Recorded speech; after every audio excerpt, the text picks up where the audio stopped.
Welcome to today's video on computer skill tech.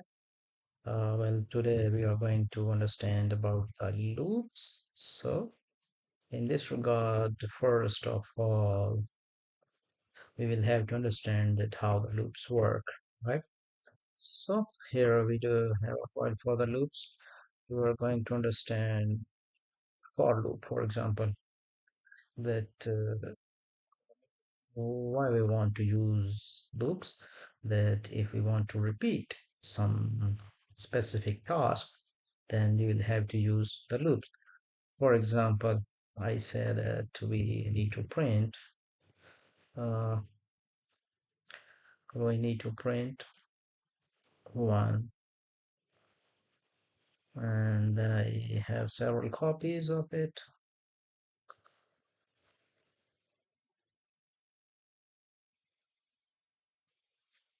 But you can actually use multiple commands for this. You can if you want to copy, then you can press Control C and Control V, or you can duplicate it with Control D option, right?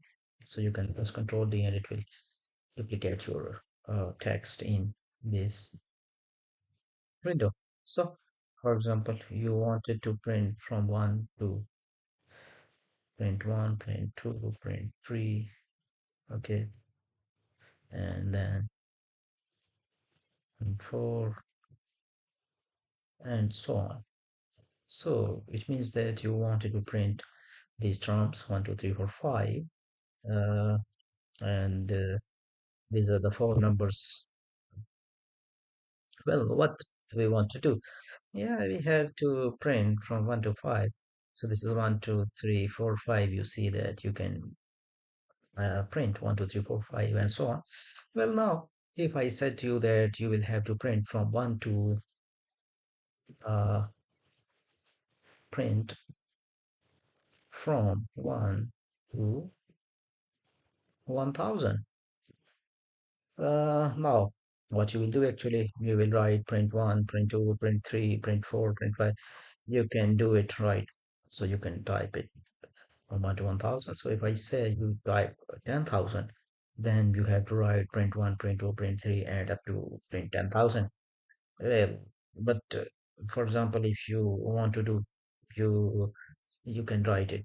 And But if I say that you will have to write it 50,000, maybe you can type it again.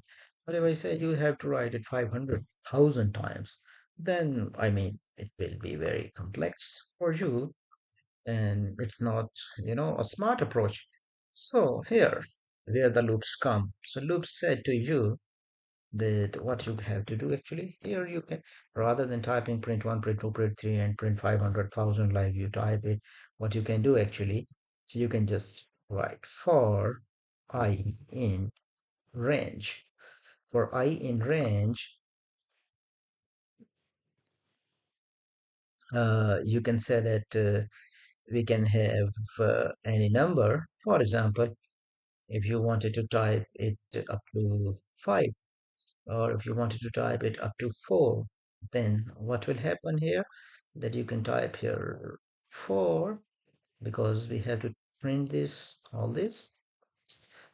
Just comment it first, then 4, and then next what you do is you say that print uh, I, what is now I, plus 1. If you only print from 0, 1, 2, 3, 4, then you can print it like these four terms: 0, 1, 2, 3. So these are the three terms. So if you will print this, then it will print the terms for you, right? So it has printed the terms for you. So in the similar way, if you write any number, then you can print it like this. So you can also use this function in the range, and you can also use this function in terms of list. I will create a list here, and then I will write the items in this list, and then I will show you that how we can print the items in this list, right? And then we can print all those items from the range in which we are going to buy. For example, I say I have a list which is I, And here I have some values. For example, I do have values 1 and 2 and 20 uh, and 35 and 40 and so on. So these kind of values, and 400 and 100 or 1000 like this. So do have these terms. So what can I do? I have to print the items, and then when I print the item, then I can have, items not defined. So he's give me an error for item in A. Well, what we'll have to do here now, we have to apply loop here for items in A. We are going to print this item now, right? So in this way, you can see that now for our this loop, we have to print the items, and it will give us the items which are in this list, like 1, 2, 3, 4, 200, 1, and 1000. You can see here. So all these values of the items are that how your for loop is going to work for this. Like, so what is it doing? It actually, it is going to uh, iterate the values which are in this, is going to print, which could be a tuple or any, set values. Not necessary that we are going to have only the list here. For example, we can have any other terms, like we have here a value for a set, so we can say that we have s which is equal to 2, 20, 30, 500, 530, 30, 300, like this. So now we have these values in s, and for what we can do here, that for items in S, you can just print the items. Here is A, you can write your S, and now your code will work here. So it's giving you the values which are right here. And so it has given you all the items, right? You can also have some values in the printing set. Like, for example, we have a range for these values for I in range for print I plus 1. And what we can do it here, we can do print in printing set. So what we do have values here, like you can, the values does not come in order, like you will have to keep it in mind. So it's just going to store the values which are the unique values, right? So they are not in order, and it will not maintain the uh, order. So this is the printing set for you. You see, 1, 1, 1, 1, and you can have printed these values. So this is how your for loop is going to work. And you will use the for loop in advance when you are going to use different type of iterators, right? It's not necessary that we are going to work for the list only, the tuples or the dictionary keys or the items. It can also work for a lot of other values which can be iterated, which means you can enumerate those values one by one, and you can use it anywhere with the iterables, right? It is the for loop. So now what we are going to do, we are going to understand the while loop. Okay, so we will have to understand that how the while loop work now. While loop is actually work. For example, we do have a value for variable I. We do have a value 0, right? And I have created this value. Now I say that while I is greater than 20, and I say that please print, print what? Print I, and how to print? I plus is equal to 1 or 2. For example, we have a condition. It will check our condition that if I is greater than 20, it will enter into the loop and it will print I, and then it will update the I. This is a statement which is going to update, like I plus is equal to 1. It will run the loop again and it will check for the updated value of I. Unless this statement is true, it will run, or it will keep on run. It will show you the values. For example, I show you this and you see, so you see here it's a colon is missing here. So once we run it, you see that it will start on an entire, it will start running for us for that value. Okay, so it will run from, you know, 0 to that value. That could be any value. You are going to enter that value in the loop.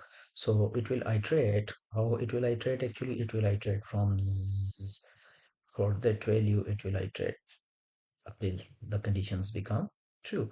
So what is actually here? We have a specific value, or we have a specific number which is having a value. We have select that value I is equal to 0, and next we have, you know, enter a while condition for this, which is, you know, giving us the value for you see here 0, 1, 2, 3, 4, 5, 6, 7, 8, 9, 10, and 20 and 19. So what is actual reason behind it? It is giving us these values because we have given it a condition.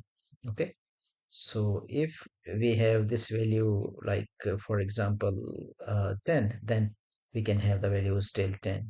Okay, and now what we can do here, that we say that print program is finished, right? And it will show us that program is finished. So it is showing you this value, right? It has finished executing this value. So this is how your while loop is working, right? Its condition is false if it is always true, and I'm going to print some values for the while loop, uh, which is not finishing. And if I want to run this program, what will happen? That it will keep on running. Now let's see that we say that while true, uh, here, for example, we say this is our I plus 1. Now we say while, if our while is true. So you see here, if its while is true, then what will happen? Now you see. Oh my God, there is some error in this. So it should be out from here, right? Okay, so if it is true, then your program will keeps on running while it's finished, right? So why it will evaluate in true, and then we will have to print some value for this while loop, and we can print any value, such as we said as here. We say print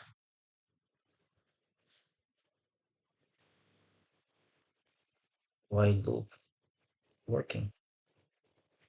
Okay, so you can see here that your while loop working, the statement will now not stop it. It is, you know, continuously, because it's true, then it's true, then it will continuously move on. And you see that what will happen here, it will keeps on moving, keeps on moving.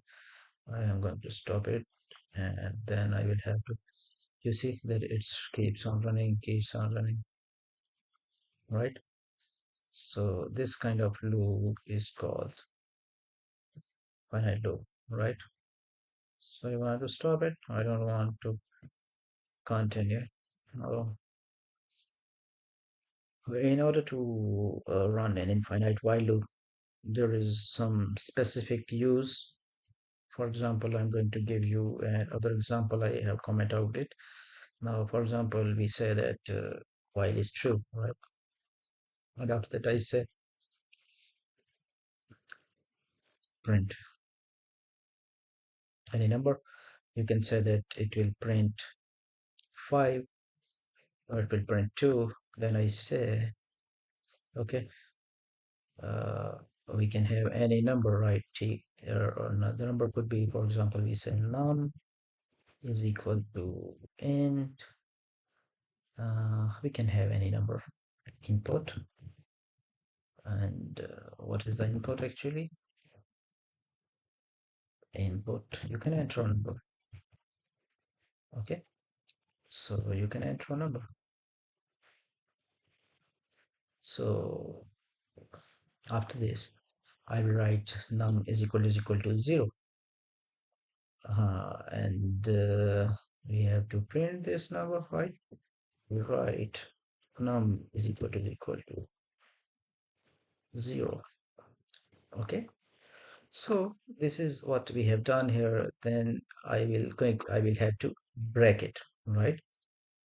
So from breaking concept, you can understand that we will have to break the number, right? And break statement is normally used. It's normally used where when you wanted to break something, some sequence, or you can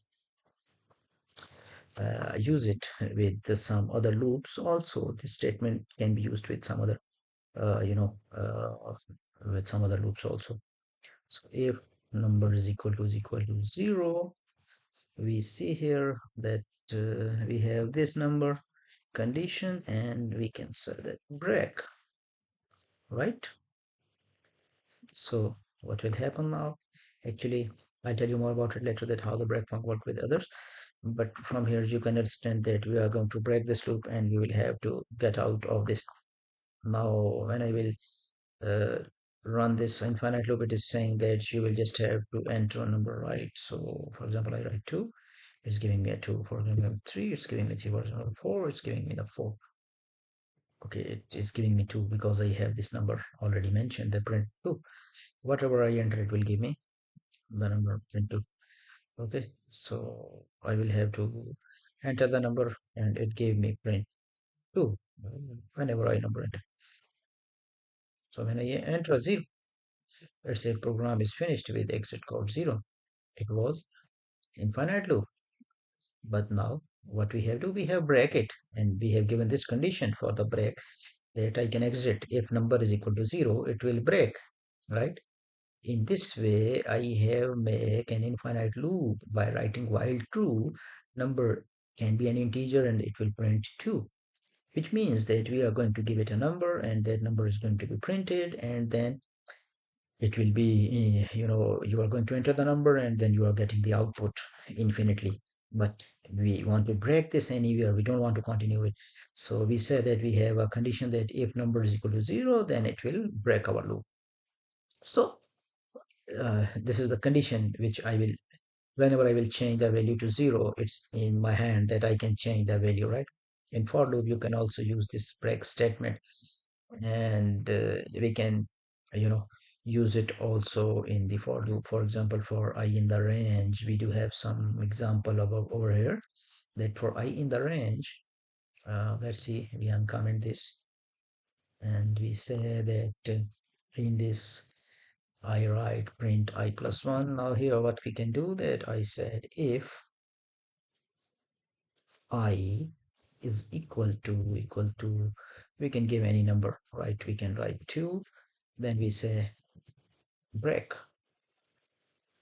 So now from here you can understand that how you can use the break condition. You can use it on the for. Now when the value of I will be 2, the loop will break, right? Okay, so it will print 0, 1, and 2 whenever you wanted to run it. For example, we comment this one, and now here you can see that what will happen, that if you have this value, you can uh, print I plus 1. For I in the range, we have 4. If I is equal to, we say that if our I is equal to uh, 2, for example, I show you here, and then I say you will have to break, and then you break, then you what you do to print, what you print actually, I plus 1, right? So it will work here like this way. It's saying me enter number 2, enter number 3, enter number 4, And similarly, you can understand the concept for the break, right? And it will give me the values for the specific range. In this case, I will be 0, then 1, then 2, then 3, and then it will print that value. For example, if I value is 2, then it will print 3. If I value is 1, it will print 2. If I value is 0, it will print 1, right? So when we have the value of I, then we can have some continuous statement for it, right? And then we can have some uh, value for I is equal to 2. Now, for example, if we don't break it and we want to say here, continue, right? We don't break it, we say continue, then what will happen? You can understand it from the condition that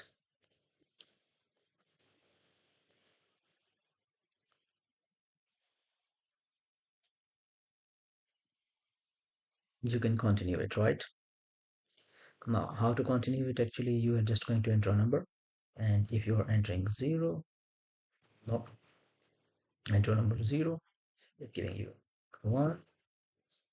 Okay, so its process is finished with, because we have this value print I plus 1, I is equal to 2, and then continue, right? It is going to skip the next value for us. So similarly, you can see that we can increase the value here. For example, we have 5, and then it's saying me to enter the value is 2, so it's a 2 number. So 3, it's so if we enter 4, it's 5, you see. So it is going to give me the number. If you are getting everything, you can understand from here the loop, that how the break and continue statement is going to work, right? So this is how the while loops and uh, are going to work in the programming language. So now we, again, what we do, we are going to comment this, right? So now we are going to move towards the next lecture. We will understand how the functions work, right? Thank you very much.